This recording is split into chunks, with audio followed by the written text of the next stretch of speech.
Շնորհակալություն, հարգելի գործընկերներ, քննարկում ենք ազգային ժողովի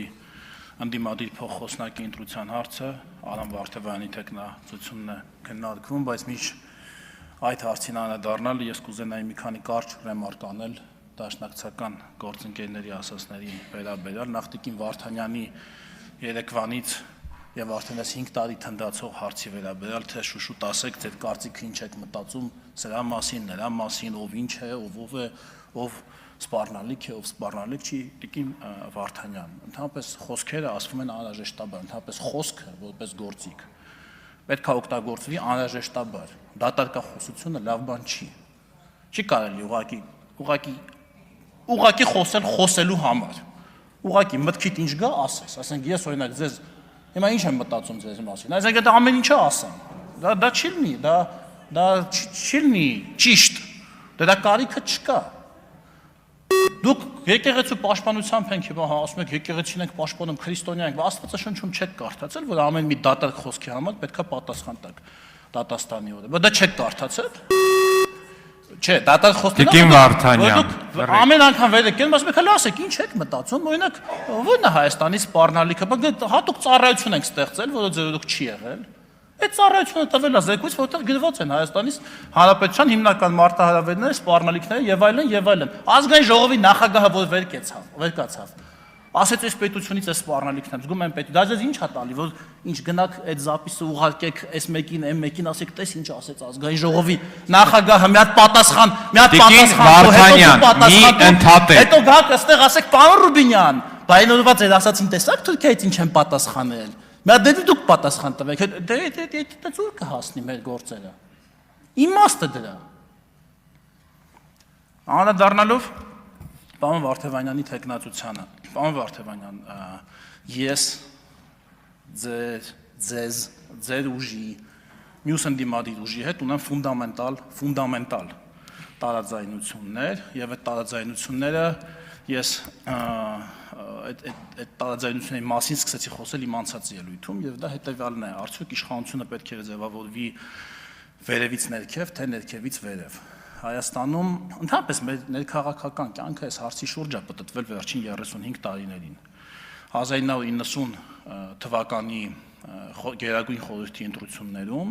իշխանությունը ձևավորվեց ներքևից վերև, առաջին ժողովրդավարական ընտրություններն էին սովետական միությունում,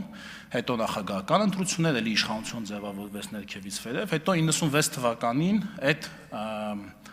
ընթացքը որոշակիորեն շեղվեց կամ կասեցվեց, ես կարող եմ ասել, եւ իշխանությունը սկսեց ձևավորվել արդեն վերևից ներքև։ Հետո 98-ին դա առավել մեծ մասշտաբներով տեղի ունեցավ, հետո մյուս ընտրություններում, երբ դուք էիք իշխանության,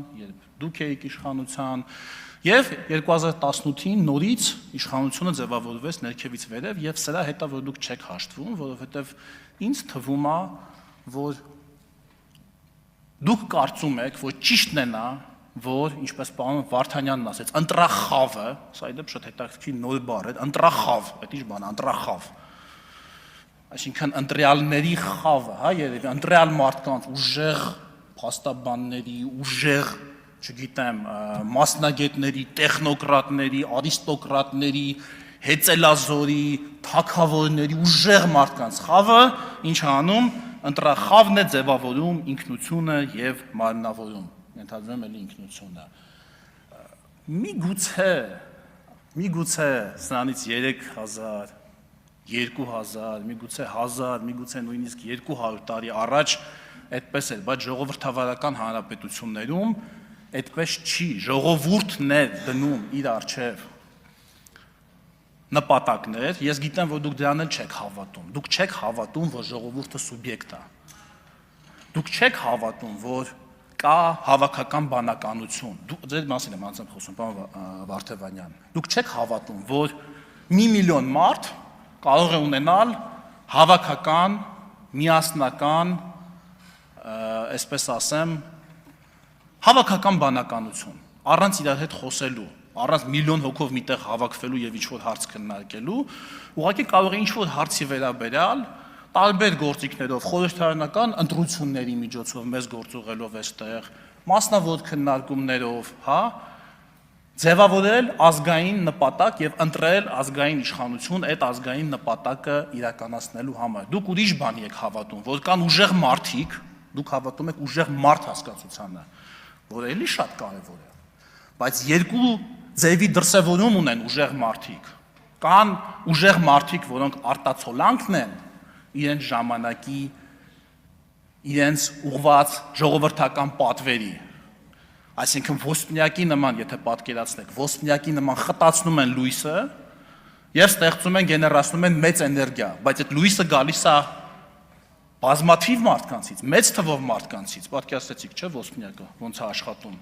Երբ լույսի շողը խտացվում ու մեծ էներգիա է գեներացնում ու կարող է մեծ խնդիրներ լուծի, բայց լույսը պիտի լինի, լույսը ոսպնյակի մեջ չի, լույսը գալիս է դրսից, ոսպնյակը վերցնում է այն մեսիջները, որ կա ժողովրդի մեջ եւ լուծում է ինչ-որ խնդիր։ Դուք այլ կերպ եք դա պատկերացնում, դուք ավելի շատ կծիկի նման եք պատկերացնում իշխանությունը, որտեղ մեկ թելը շատ պինդ ձգված է, անընդհատ ու անընդհատ ու անընդհատ պատտվում է այդ թելը, ինչքան պինդ է ձգվում, այնքան ավելի պինդ կծիկ է լինում եւ ասում եք, տեսեք, ինչ ուժեղ կծիկ ես ունեմ, առանց հաշվի առնելու, որ դա ընդհանրապես մեկ թել է, եթե թելի ծայրից, կներեք, թելի ծայրից բռնես, ամբողջ կծիկը կքանդվի։ Ամբողջ կծիկը կքանդվի։ Մենք այդպես չենք պատկերացնում ուժը։ Մենք էլ ենք ուզում, որ Հայաստանը լինի ուժեղ պետություն, բայց մենք Հայաստանը չենք պատկերացնում որպես ուժեղ կծիկ պետություն։ Մենք պատկերացնում ենք որպես ուժեղ ցանց, որը հազարավոր թելեր ունի կապված։ Եվ եթե թելերից մեկը կտրես, երկուսը կտրես, երեքը կտրես, հա, ցանցը մի քիչ կարող է թուլանա, բայց չի պատրվի։ Իր կենսականությունը չի կորցնի։ Մենք չենք ասում արքես կոմբայն տուր մեզ իշխանություն։ Մենք այդպես չենք ասում։ Մենք ասում Ժորժ ջան, կոմբայնա պետք, ուրեմն պետք է աշխատենք բոլորով։ Պետք է բոլորով աշխատենք, ստեղծենք արժեք, այդ ձեր գեներացած հարկերով գնանք եւ գնենք կոմբայն, տանք ձեզ, մյուս տարի ավելի արդյունավետ աշխատեք, նոր հողեր մշակեք, նոր կոմբայնով, նոր արժեք եւ այդպես շարունակ։ Մեր եւ ձեր տարբերությունը ո՞րն է։ Դուք ուզում եք ժողովրդին գործի ընդունել ձեզ մոտ։ Մենք ուզում ենք գործի ընդունվել ժողովրդի մոտ։ Սա ֆունդամենտալ տարբերություն է։ Դուք ուզում եք մարդկանց վարձով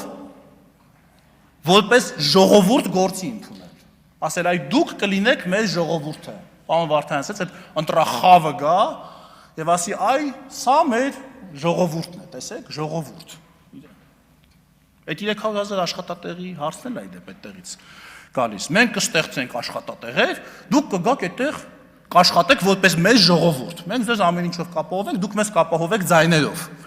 Այդ հարց չկա, մոտեցում է, բայց սա ֆունդամենտալ տարբերություն է եւ մեր ժողովուրդը պետք է մտածի սրա մասին։ Իրենք գործի են ընդունվում ձեզ մոտ որպես ժողովուրդ, թե իրենք գործի են ընդունում իրենց մոտ մարդկանց որպես այո ճիշտ ասացիք ժամանակավոր, բարձր հիմա 5 տարվա մանդատով օրինակ իշխանություն, հետո նորից են ընդունում 5 տարուց, հետո նորից են ընդունում, հետո նորից են ընդունում։ Եվ որպեսզի իմ ասածը չթվա շատ փիլիսոփայական, պարոն Կարապետյան, ես ձեզ կոնկրետ հեծի վրա օրինակ բերեմ, հենա պարոն Ղազենյանն էլ ստեղա։ Երբ դուք մասնավորեցրեցիք հեծը, բա, գնել եք, երբ դուք գնեցիք հեծը, քանի կապալառուներ կային, քանի մասնավոր գործընկերներ կային, որ մատակարարում էին կաբելներ, տրանսֆորմատորներ, ապահովիչներ, սյուներ, Թուրքիայից լինի, Չին հասնա, պարոն Կարապետյան ասում է Թուրքիայից, տեսեք, ինձ ուզում է վախացնի Թուրքիայի անունը տալով պարոն Կարապետյան, Թուրքիայից, Չինաստանից, Իրանից, Ռուսաստանից, Ֆրանսիայից, դա արդեն ձեր դա բիզնեսի գործը չի, բայց կային, ձեր օրոք ինչ է տեղի ունենում, կարող եք դուք ցույց տալ, հիմա տարեկից ցույց տալ, ձեր օրոք դրված մի տրանսֆորմատոր, որը դուք չեք արտադրել, ձեր գործարանում, ասենք մարդը էժանով տրանսֆորմատոր է ճարել Չինաստանից, էժանով, չէ, դա լավ է, չէ, տնտեսության համար էժանով բերի, այդ մասին պետք է մենք խոսանք, հարգելի գործընկերներ, Հայաստանում մենակ դուք չեք կաբել արտադրել, մենակ դուք չեք կաբել արտադրել, մյուս կաբելագործներից կարող ավելի էժան է տալիս, մեր ժողովուրդն էլ թանկով չէ, այդ կաբելը դուք չեք արել, մեր ժողովուրդն է արել այդ կաբելը, այդ տրանսֆորմատորը, այդ ապահովիչը, կա կազմակ, ասենք բացի T-Construct-ից, Կասկադից, Իտեկոից, կա ուրիշ, հիմա հələ նայեք, քանի հոգի կան, կա օրինակ մի հատ ուղղակի, ձեզ հետ կապ չունեցող շինարարական կազմակերպ շատ, Կարող է 5% լինի ընդհանուր ծավալի մեջ։ Վերցնենք համեմատենք թվերը։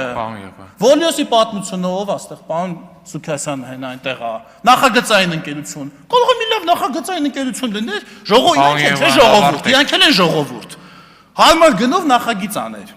Այս խոսակցությունը եկեք շարունակենք, քանի որ ժամանակը ավարտվեց, այս հարցերին շնորհակալություն, պարոն Եղայան։ Լավ։ Քրիստինե Վարդանյան